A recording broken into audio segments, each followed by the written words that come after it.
भाई मैं मूवीज बहुत देखता हूँ। क्या देख रहा है आजकल? भी तो मैं साउथ की देखता हूँ, मुझे साउथ बहुत पसंद है। कुछ अलग ही करते हैं, उनके फ्रेम्स, डायरेक्शन से लेके भाई एक्टिंग, उनके स्क्रिप्ट्स सब बहुत खतरनाक है। बॉलीवुड अगर आज से 10 साल पहले सिर्फ मैं आपसे पूछता कि इंडिया की सबसे पावरफुल फिल्म इंडस्ट्री कौन सी है, तो शायद 90% लोग बिना सोचे समझे बॉलीवुड का नाम लेते। लेकिन आज जो माहौल है वो बदल चुका है। आज सोशल मीडिया पर एक डिबेट चलती रहती है, साउथ सिनेमा वर्सेस बॉलीवुड। कोई कहता है साउथ की हर मूवी ब्लॉकबस्टर होती है, तो कोई कहता है बॉलीवुड अब भी किंग है। कुछ लोग बोलते हैं बॉलीवुड के पास स्टार्स हैं, जबकि साउथ के पास कंटेंट। लेकिन क्या सच है? क्या बॉलीवुड वाकई खत्म हो रहा है या साउथ सिनेमा सिर्फ एक सक्सेसफुल फेज से गुजर रहा है? और सबसे बड़ा क्वेश्चन ये है कि आखिर ऑडियंस का टेस्ट इतना बदला कैसे? आज की इस वीडियो में हम एक इंडस्ट्री को सपोर्ट नहीं करेंगे, हम फैक्ट्स, ट्रेंड और एग्जाम्पल के बेसिस पर समझेंगे कि इंडियन सिनेमा का असली किंग कौन है। वीडियो को एंड तक जरूर देखना, क्योंकि लास्ट में हम एक ऐसा कंक्लूजन निकालेंगे जो शायद आपने कभी नहीं सुना होगा। चैप्टर 1, साउथ सिनेमा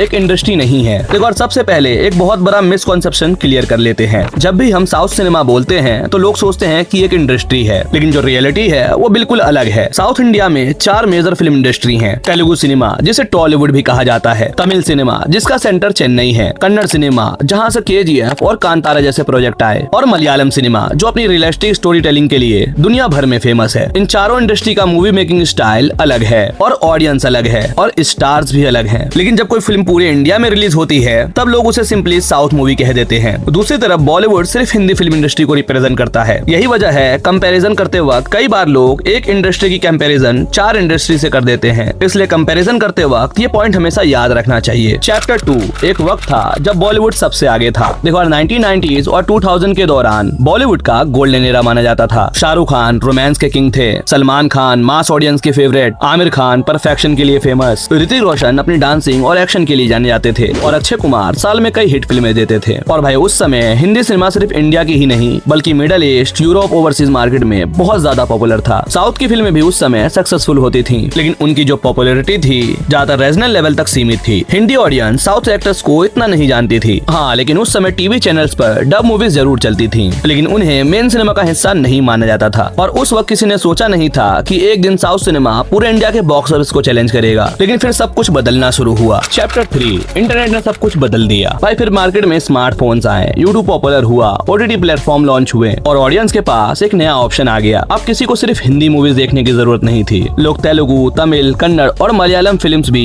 आसानी से देखने लगे। डब वर्जन की क्वालिटी भी पहले से काफी ज्यादा बेहतर हो गई, और इस वजह से अल्लू अर्जुन, यश, प्रभास, जूनियर NTR, रामचरण, विजय और सूर्या जैसे एक्टर्स धीरे धीरे हिंदी ऑडियंस के फेवरेट भी हो गए। साथ ही एक और इंटरेस्टिंग बात हुई, साउथ की एक्शन मूवीज टीवी पर बार बार दिखाई जाने लगी। ऑडियंस ने उनका स्टाइल पसंद किया, धीरे धीरे नया फैन बेस तैयार हो गया। और बॉलीवुड को इसका एहसास तब हुआ जब बॉक्स ऑफिस नंबर बदलने लगे। चैप्टर 4, ऑडियंस की सोच बदल गई। पहले लोग एक्टर देखकर टिकट खरीदते थे, अब लोग थ्रिलर देखकर डिसाइड करते हैं। पहले सिर्फ स्टार पावर काम करती थी, और आज कंटेंट भी उतना ही इम्पोर्टेंट है। सोशल मीडिया ने ऑडियंस को हॉनेस्ट रिव्यू दे दिए। अगर फिल्म अच्छी होती है तो वर्ड ऑफ माउथ वो फिल्म ब्लॉकबस्टर बन जाती है, और अगर फिल्म वीक है तो बड़े से बड़ा सुपरस्टार भी उसे बचा नहीं सकता। बस इसी वजह से फिल्म मेकिंग का प्रेशर पहले से कई गुना ज्यादा बढ़ चुका है। ऑडियंस जो है वो स्मार्ट हो गई है। आज के समय में ऑडियंस पैसा उस फिल्म पर खर्च करना चाहती है जो उन्हें जनरली एंटरटेन करे, और यहीं से शुरू होता है असली competition, south versus Bollywood. Chapter 5, Baahubali, एक फिल्म जिसने हिस्ट्री बदल दी। 2015 में एक फिल्म रिलीज हुई, बाहुबली द बिगिनिंग। उस वक्त किसी ने सोचा भी नहीं था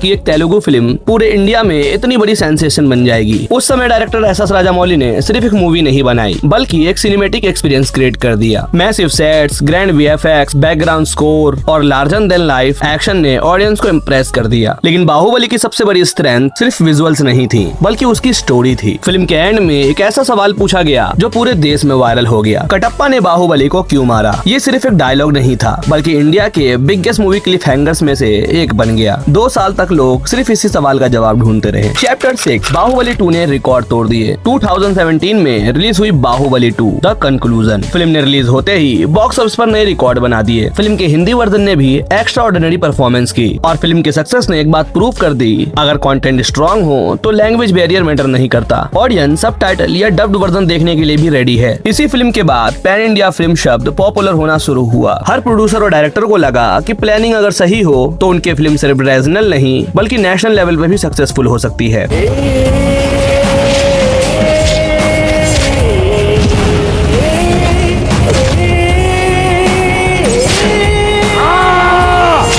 चैप्टर 7 केजीएफ और पुष्पा ने मोमेंटम और बढ़ाया। बाहुबली के बाद लोगों को लगा था कि ये सिर्फ एक एक्सपेक्शन थी, लेकिन फिर आई केजीएफ। यश का रॉकी भाई वाला कैरेक्टर पूरे इंडिया में फेमस हो गया। स्टाइलिश एक्शन, पावरफुल डायलॉग्स और हाई एनर्जी बैकग्राउंड म्यूजिक ने ऑडियंस को थिएटर तक खींच लिया। और भाई इसके बाद केजीएफ चैप्टर 2 ने और भी बड़ा बिजनेस किया। फिर 2021 में रिलीज हुई पुष्पा द राइज। अल्लू अर्जुन का यूनिक स्टाइल, डायलॉग डिलीवरी और सॉन्ग सोशल मीडिया पर ट्रेंड करने लगा। मैं झुकेगा नहीं और श्रीवल्ली जैसे मोमेंट्स हर जगह वायरल हुए। फिल्म ने दिखाया कि स्ट्रॉन्ग कैरेक्टर प्रेजेंटेशन ऑडियंस को कितना कनेक्ट कर सकती है। पुष्पा सिर्फ एक नाम नहीं है, पुष्पा मतलब ब्रांड।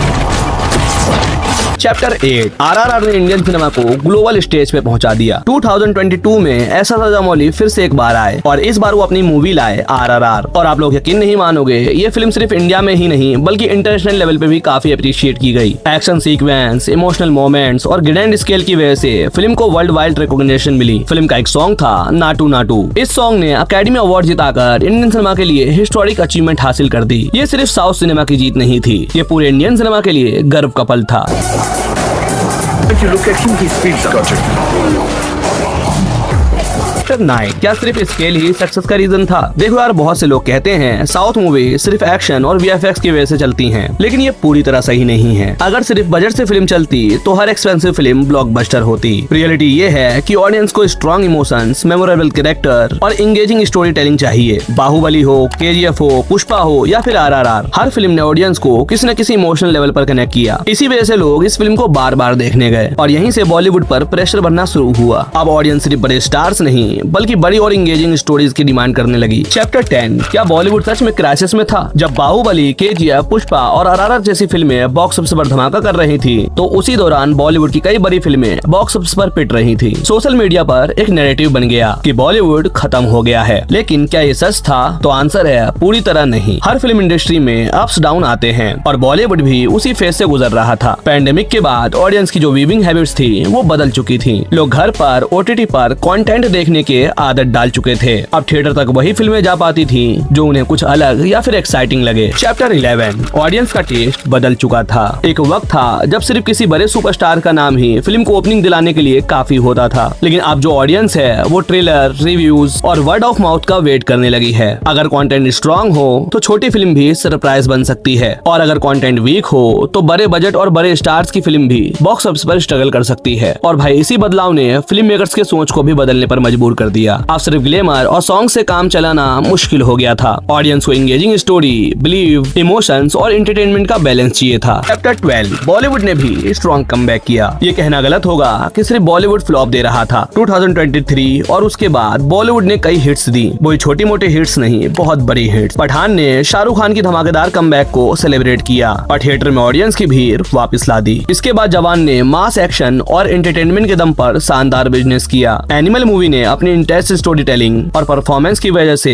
काफी डिस्कशन क्रिएट की। स्त्री 2 ने हॉरर कॉमेडी जॉनरा को एक बार फिर से सक्सेसफुल बना दिया और छावा जैसे हिस्टोरिकल मूवी ने ऑडियंस का ध्यान खींचा। और भाई यही वो फिल्में थी जिससे बॉलीवुड ने दिखाया कि वो अब भी बड़े स्केल पर सक्सेसफुल सिनेमा बना सकता है। चैप्टर 13 साउथ और बॉलीवुड दोनों एक दूसरे से सीख रहे हैं। आज अगर ध्यान से देखा जाए तो दोनों इंडस्ट्रीज एक दूसरे को इन्फ्लुएंस कर रही हैं। South film makers national wide marketing और मल्टी लैंग्वेज रिलीज पर फोकस कर रही हैं। बॉलीवुड भी large scale action, world class VFX और पैन इंडिया अपील वाली स्टोरीज पर काम कर रहा है। और जो एक्टर्स हैं वो भी लैंग्वेज बैरियर्स तोड़ रहे हैं। कई आर्टिस्ट अलग अलग इंडस्ट्री में काम कर रहे हैं, जिससे इंडियन सिनेमा और भी कनेक्टेड हो रहा है। ये हेल्दी कंपटीशन इनोवेशन को बढ़ावा देता है। चैप्टर 14 असली विनर कौन है? अगर सिर्फ फैन वॉर्स देखें तो हर फैन अपनी फेवरेट इंडस्ट्री को विनर बताएगा, लेकिन अगर नेचुरल नजरिए से देखें तो सबसे बड़ा विनर इंडियन ऑडियंस है। आज ऑडियंस के पास पहले से ज्यादा चॉइस है। वो हिंदी, तमिल, तेलुगु, कन्नड़ या मलयालम किसी भी लैंग्वेज की अच्छी फिल्म आसानी से देख सकती है। और इसी कंपटीशन की वजह से फिल्म मेकर्स भी पहले से